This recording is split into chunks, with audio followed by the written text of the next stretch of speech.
You arrive without warning, and the world bends in ways it does not understand. The room grows smaller, the air heavier, as though time itself is holding its breath. Eyes that once sparkled with certainty flicker toward you, then away because they cannot hold your gaze for long. They sense something ancient in you, something that cannot be reasoned with or defined by the victories they've claimed before. In their silence, they cling to their identities. Hero, savior, chosen one, but already those titles feel like costumes unraveling at the seams. You don't have to speak. Your presence alone begins the dissection. They try to recall who they were before you entered, but the memory slips like sand bleeding through trembling fingers. Before, they were celebrated, powerful, unshaken. Now, in this moment, their strength feels fraudulent. The sound of your footsteps carries more weight than their years of triumph. Even the air between your movements cuts like a blade, reminding them that survival is no longer measured in scars or medals, but in how long they can hold their breath under the pressure of you. You don't fight for dominance. You simply embody it. The contrast is merciless. Their confidence, once soared like fire, now reduced to fragile embers flickering against a storm they cannot name. You expose them without touching them. You strip them without speaking a word. Their posture betrays them. The slight hesitation before shifting their weight. The subtle quiver they think no one notices. But you notice. And noticing is the first incision. In the silence that follows, they hear things they've buried. Whispers of failures, betrayals, compromises made in the shadows of their glory. You awaken ghosts, not with ritual, but with a glance. Their victories feel counterfeit, their sacrifices suddenly corrupted. They don't understand why their hearts pound louder than their war drums once did, or why their hands tremble when once they carved legends into stone. But you know, you've always known. It's because they've never stood before someone who does not see them as heroes, but as prey. The weight of you spreads through the walls, through the ground beneath their feet, pressing like invisible chains. The light they relied on feels dimmer here, stripped of its safety. You are not chaos, though they call you that. You are clarity, the shadow that reveals where the cracks have always been, and that is why they fear you. Not because you break them, but because you make them see the truth that has always been gnawing at the edges of their pride. What terrifies them most is not your strength, but your silence. You do not need to roar to announce yourself. You do not need to prove your worth. You are the reminder that even the strongest myth can shatter in an instant, that even legends can collapse under the weight of a single shadowed arrival. And as they stand before you, trembling, they finally understand the battle has already begun. And it is not outside them, it is inside. They thought they could read you, measure you, place you neatly within the same frame as every enemy they had faced before. But the moment their eyes locked with yours, the certainty cracked. You did not strike with fists or blades. You stood there silent, and the silence itself became unbearable. Something in you made them look inward, and what they saw was not the polished hero they presented to the world, but a reflection fractured into countless jagged pieces. They expected confrontation. Instead, they were forced into recognition. Your presence was a mirror, but not one of smooth glass. It was ancient, shattered, warped by truths they had long buried. Every glance from you returned their own face twisted with guilt, pride, and unspoken regrets. They tried to turn away, to shield themselves with bravado, but the mirror followed them, pressed against their skin like a shadow. You didn't need to speak, the reflection screamed louder than any words could. And so they began to falter, not because you had broken them, but because you showed them they had already been broken all along. For years they carried the illusion of strength, painting themselves as saviors of worlds, protectors of the weak, defenders of order. But beneath that mask lay the wounds they never admitted, the betrayal they committed in silence, the lives they failed to save, the compromises they justified in the dark. You brought all of it to the surface. You did not fight them. You resurrected them, the versions of themselves they had killed to keep moving forward. Every hero stood exposed, naked in their contradictions, trembling under the weight of their own reflection. It is easy to face a monster, easier still to face an enemy. But to face oneself, That is where the real terror lies. You made them see how much of their identity was a performance, a script written not by conviction but by necessity. The mirror you held showed them what happens when the mask slips, when the stage collapses, when the applause dies. They realized they were not heroes, not in the way they pretended. They were survivors, manipulators of circumstance, fragile humans playing at being divine, and you forced them to admit it not with violence, but with vision. One by one, they began to hesitate. Their weapons felt heavier, their voices less steady. Every strike they planned turned inward, every justification unraveled. You could see it, the flicker in their eyes, the stutter in their breath, the unspoken thought echoing through their minds, what if I am not who I claim to be? That question cut deeper than any blade. You were not there to destroy them, you were there to reveal them, and revelation, once seen, can never be unseen. They entered the confrontation expecting to fight you. Instead, they fought themselves. And as the mirror splintered further, they realized the most dangerous battlefield was not the one beneath their feet, but the one within their own reflection. Sharp, endless, and impossible to escape. They thought fear was the howl of monsters or the clash of blades. They thought it was external, something that came at them from the shadows. But you speak, and suddenly they understand. Fear is not outside, it is inside, buried beneath their victories, sewn into their triumphs. Your words do not raise their pulse with threats, they slow it, pressing on the heart like a weight. You do not shout, you whisper. And in that whisper, they hear the voice they've been running from all their lives. You speak in a language they cannot defend against. Every sentence is a scalpel, cutting into the illusions they wear as armor. When you say, you never saved them, you only delayed the inevitable. Their breath stutters. When you ask, what is a hero who needs an audience to believe he exists? Their silence betrays them. The battlefield is no longer made of stone or steel. It is memory, regret, the gnawing suspicion that everything they've built is fragile. Your words echo longer than any blade strike, nesting in the corners of their mind, replaying endlessly in the hours they thought were safe. They came prepared for war. They were not prepared for scripture. Every phrase you speak carries the weight of something older, something that predates their codes and oaths. You turn their own stories into weapons, victories reframed as arrogance, sacrifices rebranded as selfishness. The more they deny it, the louder it rings true. Doubt spreads faster than fire, and you feed it carefully, a surgeon's hand guiding the infection until it poisons every certainty they once held sacred. They do not realize until too late your power is not in breaking bodies, but in rewriting belief. Even silence becomes dangerous around you. When you pause, when your lips stop moving, they scramble to fill the void, to defend themselves, to reassure each other. But in that scramble, their voices crack. They reveal insecurities you hadn't even spoken aloud, fears they tried to bury under loyalty and courage. You smirk, because you know silence is not absence. It is a mirror, and in silence, they see what they've been avoiding themselves. They begin to look at one another differently. The strongest suddenly looks small when you remind him of the night he begged the darkness not to take him. The purest loses her glow when you remind her of the blood she hid beneath mercy. Their unity shatters not with swords, but with syllables, each syllable crafted like an arrow, piercing not the body, but the story they told themselves. And you are calm. You are not forcing them to collapse.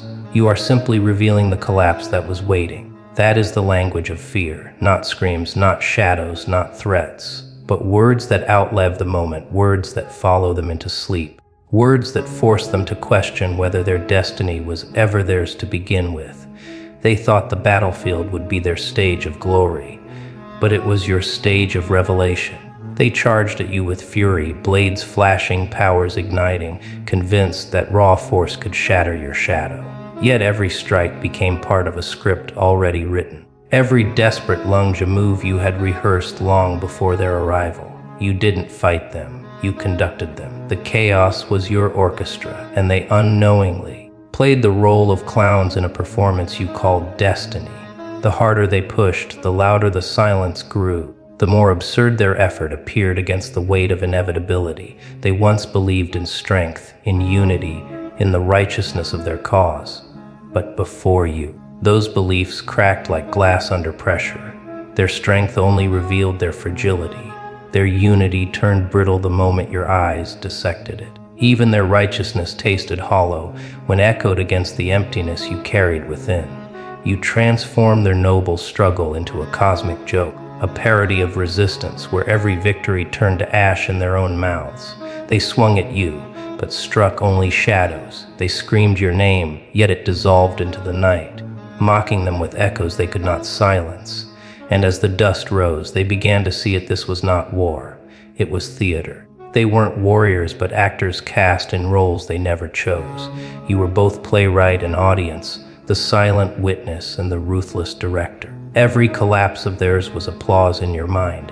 Every attempt to rise again was another scene, carefully scripted to prove one truth. Power does not always conquer. Sometimes it humiliates. You left them questioning whether they had ever been in control at all, or if their entire story had been pre-written. Each triumph only bait for this inevitable descent.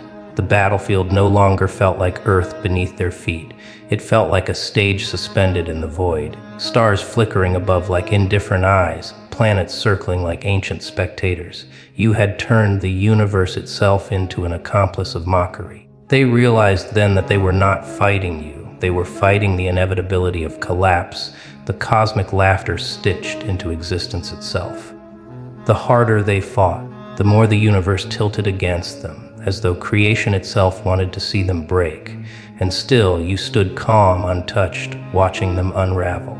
They couldn't bear the silence of your stillness, because it spoke louder than their roars. You didn't need to lift a weapon. Their own desperation weaponized itself against them. You revealed to them a truth they had always feared but never dared confront. Sometimes the fight is not lost in defeat, but in absurdity. To fight endlessly and realize the battle was never yours to win. That is the cruelest joke the cosmos ever tells, and it was you who whispered that punchline into their trembling souls. They thought their secrets were safe, hidden in locked chambers of memory, buried beneath victories and titles, guarded by silence and denial. But silence bends in your presence, and the locks rust open as though they had always been waiting for you. You don't break doors, you stand before them, and the doors collapse on their own. Each hero feels it, the pull of exposure, the weight of something unseen rifling through the archives of their soul. Files they swore would never be read are now spread before them like evidence in a trial they never agreed to attend. The first file is guilt. You speak their crimes back to them in whispers they can't ignore, not accusations but reminders. Intimate, surgical, undeniable. A hand they once failed to save, a promise they never kept, a victory built on betrayal. They flinch because your words carry timestamps, the exact moments when the mask slipped and the truth took shape. And they know, there is no way you should know. That's when fear takes root, not fear of you, but of themselves, because you have turned their private sins into public scars. Then comes pride. You pull it from them like an old manuscript, brittle and yellowed but still burning with arrogance. You reveal the part of them that always needed to be worshipped, the part that needed applause louder than truth. They realized their heroism wasn't selfless, it was currency. Every battle fought not just to protect, but to be seen. You read their own words back to them, words never spoken aloud, but screamed in the privacy of their thoughts. Look at me, believe in me. I cannot exist if you do not. They recoil as though struck, because they never expected pride to be their enemy. The third file is fear, but not of monsters or death. Fear of being ordinary. Fear that without the costume, the title, the legend, they are nothing. You press it against them until their strength trembles, until their voices crack. Heroes built entire kingdoms just to keep that file locked away, and now you hold it up for the others to see. No sword can cut through it. No shield can block it. Their very identity is revealed as scaffolding built to hide a hollow core. The room shifts. They are no longer standing as a united force. They are fractured, each one trapped in their own interrogation. What once bound them together, the illusion of glory, now separates them. Each file is a mirror, and no two reflections are the same. Some see themselves as tyrants, others as tywords. A few, the worst of all, see nothing at all. You do not gloat, you do not need to. The forbidden files do your work for you. The battlefield has become an archive, and you are the keeper. Every secret exposed is another weapon, every confession a chain. They thought the enemy would wound their bodies. Instead, you wounded their foundations, and in that revelation they understand the cruelty of truth. No matter how far they run, they will always be pursued by the pages you forced them to read. Doubt does not arrive with thunder. It slips into the room like a shadow that does not belong, quiet and uninvited, yet heavier than any weapon ever forged. You feel it first in the way silence stretches longer than it should, in the way a familiar voice suddenly carries the weight of suspicion. Once, you trusted the ones beside you without question. Now, their glances linger too long, their words carry an edge too sharp, and their loyalty feels as brittle as glass. It isn't your enemy's blade that weakens you.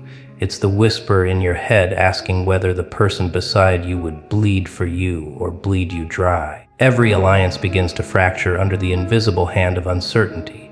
You watch as those who once stood unshaken begin to question motives, replay old conversations, dissect small gestures as if decoding hidden betrayals. A smile that once meant comfort now feels like mockery. A silence that once meant safety now feels like concealment. Doubt is not a scream, it is the echo of absence, a gnawing emptiness that turns the strongest walls into brittle paper, and you realize doubt is strategic. It does not attack from the front, where your defenses are sharpest. It creeps from behind, planting seeds in your most sacred ground, the trust you swore would never falter. You see cracks widening, not in the enemy's fortress, but in your own chest. You feel the ancient weight of betrayal, the primal knowledge that no empire falls because of the enemy outside the gates, but because of the weakness festering inside them. You look into their eyes and wonder, what are they hiding? Have they already chosen themselves over you? The battlefield shifts without a single weapon raised. Paranoia becomes the silent war, and in that silence, no one is innocent.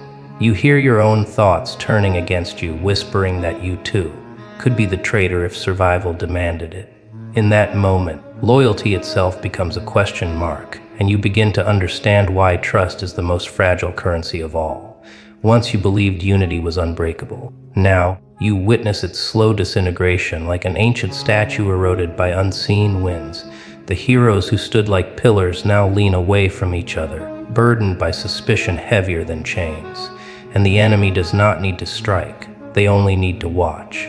For doubt is the only weapon that wounds without being wielded, that kills without drawing blood. You feel it hollowing you from within, this silent contagion, this ancient poison that has no antidote. You understand now why armies collapse, why legends turn to ash, why every story of greatness ends in tragedy. It is not the clash of swords or the roar of battle that breaks you. It is the quiet moment when you realize that you no longer trust the hands reaching out beside you. That is how doubt wins. That is how the silence becomes the loudest weapon of all. They wore their titles like crowns, convinced the world could never see the trembling beneath the gold. But in your presence, those crowns crack. The mask they crafted, polished smiles, unshakable resolve, heroic certainty, fractures with every second they hold your gaze. You do not need to raise a hand, your silence is the weapon. You expose the falseness they clutch to like armor. And when the mask falls, the sound is louder than any blade cutting through flesh. For years they rehearsed the role of savior, repeating the same lines, striking the same poses, convinced the script was unshakable. But you rewrote the stage. You dragged them from the safe glow of applause into the dim corridors of their own minds. Here, stripped of the illusion, they confront themselves, not the statues erected in their honor, not the stories whispered by worshippers, but the raw, unfinished creature beneath. They see that their triumphs were not victories, but desperate attempts to silence the voice you now amplify. You are not invincible. You are not untouchable. You are not who they think you are. You reveal that the enemy was never you. It was always the part of them they buried. Their secret hunger for control. Their shame disguised as sacrifice. Their need for adoration cloaked as selflessness. You pull those hidden files from the shadows and place them before their trembling hands, and they cannot look away. Heroes once worshipped now stagger like children in the ruins of their own mythology. Their hands shake, their voices falter. Their eyes avoid one another, because to look is to admit they are the very thing they swore to destroy. Some collapse in denial, clutching at the remnants of their mask, trying to convince themselves that the weight they feel is only exhaustion. Others laugh, not from joy but from the madness of realization, because they see the irony. They became the monsters they once pitied, and a few remain silent, hollowed out, their minds turning inward, cataloging every memory now tainted by your revelation. The battlefield becomes a confessional. Every broken word they speak is not directed at you, but at themselves. Yet within the collapse lies something more dangerous: freedom. The mask, once shattered, cannot be worn again, and in the nakedness of their truth, they glimpse a strength they never knew. The kind that does not perform for the crowd, the kind that does not cling to the myths of saviors and villains, the kind that sees clearly even in darkness. But that strength is born in agony. It costs them everything they thought they were. It demands they betray the image that made them beloved. It demands they accept the unthinkable, that the person they killed to protect was themselves. You watch as the light fades from their eyes, replaced by something colder, something sharper. In this collapse, they are no longer heroes. They are survivors of their own illusion. And once the mask is gone, there is no return, only the silence that follows, heavy, eternal, and unforgettable. They thought survival meant victory, but you know better. Survival is merely the beginning of a longer war, one fought in silence, behind closed doors, within the confines of their own skulls. You left no scars that the eye can trace, yet every heartbeat feels heavier. Every breath carries the weight of an invisible observer. They walk away, but they do not walk free. Your presence lingers like a phantom hand at the back of their neck, pressing down whenever the world quiets. In the stillness of night, they hear your voice replaying, not loud, not screaming, but whispering truths they can never unhear. The masks that once protected them now burn their skin. The heroic armor they wore so proudly feels like a coffin nailed shut from the inside. They are forced to confront a reality that is more terrifying than any monster they ever faced, the realization that their victories were lies stitched together by denial. Therapy is no longer a choice. It is an act of survival, a desperate attempt to silence the echoes of your shadows still moving through their veins. And when they speak in hushed tones to those who promise to heal them, the words tremble, because even in confession, you remain the silent third presence in the room. You didn't defeat them, you rewrote them. You exposed them to a truth so corrosive it gnawed through their identities like acid on fragile stone. Once, they believed they were untouchable, saviors of the weak, conquerors of chaos. Now they see themselves as marionettes dancing on strings they never noticed, puppets who mistook their movements for freedom. They know the strings belong to no one else but themselves, yet it was you who pulled them taut. You turned their gaze inward, and they will never escape that mirror again. Their triumphs feel hollow now, their legends brittle. When they look at each other, they no longer see comrades. They see fractured reflections, each carrying pieces of the poison you injected. Unity has been replaced by suspicion, and suspicion by silence. Even in victory, they avoid speaking your name, as if uttering it will summon you from the dark corridors of their memory. But silence betrays them. Silence is where you thrive. They tell themselves you are gone, but absence is not the same as freedom. Your shadow has become their inheritance, stitched into their bones, etched into the architecture of their thought. They can no longer step onto a battlefield without hearing you remind them of who they really are beneath the mask. You didn't end their journey, you corrupted it, twisted it into something unrecognizable. And perhaps in some secret chamber of their hearts, they know this was your gift, because in the ruins you left behind, something else stirs, a darker strength, not the borrowed light of heroes, but the raw, unfiltered fire of those who have been dismantled and forced to rebuild from nothing. You shattered them, but in the ashes, you planted something indestructible. They will never be the same, and neither will the world.